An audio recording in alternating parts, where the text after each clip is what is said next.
Hi, and welcome into the TechHub.training solution video for the TechHub.training challenge, a schedule of errors. In this challenge, we were given a spreadsheet from one of our coworkers who is new to the job and as such tends to make some errors. And so our job is to catch these errors before any of them can make it onto the tax returns. So this is our spreadsheet.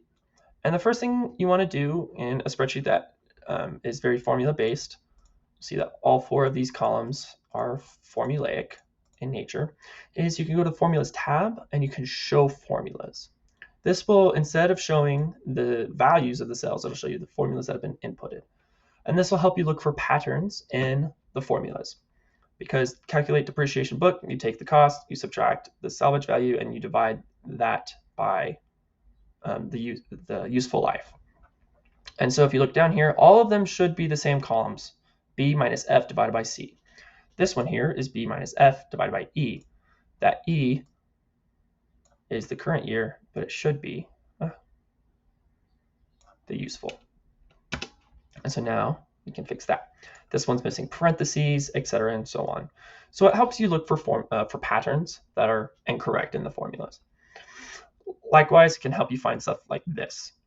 If everything else is a formula, it's a safe bet that this should also be a formula. So then you can just copy it down, Control D, and there you have it.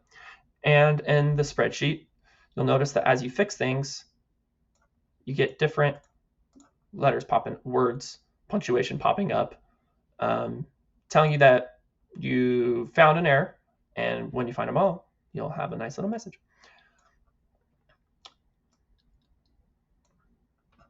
Another thing to look for is you'll notice some of these cells have a green corner. And when you click it, this little triangle error caution little symbol pops up.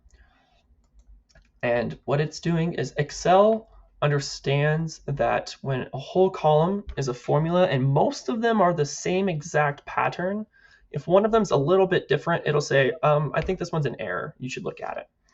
That's what this inconsistent formula means. And a lot of times it'll just say, copy the formula from above. Somehow this one was wrong, but if you copy it from above, it'll be fine. And it will be, because we fix that, and you'll notice that we have another,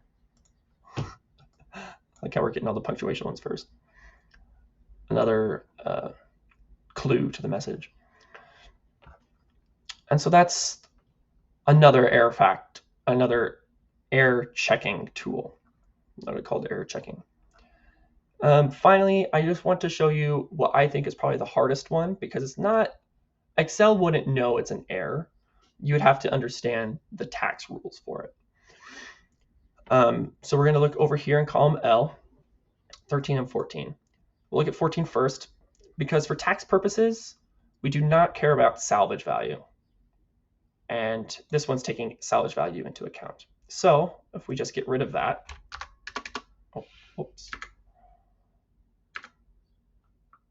accidentally hit end there.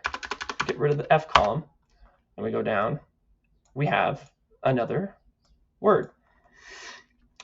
So that's how you fix that one. If any of the tax things take salvage value into account, like this one, you can know that it's an error. Another thing you need to understand is for 39-year assets, which this one is for tax, if we look at the depreciation table, that's this right here. We'll see that for years 2 through 39, it's straight line, and it doesn't matter what month it was placed in. So this formula here, go back to it, this part is calculating the straight line for the current year of life, which works.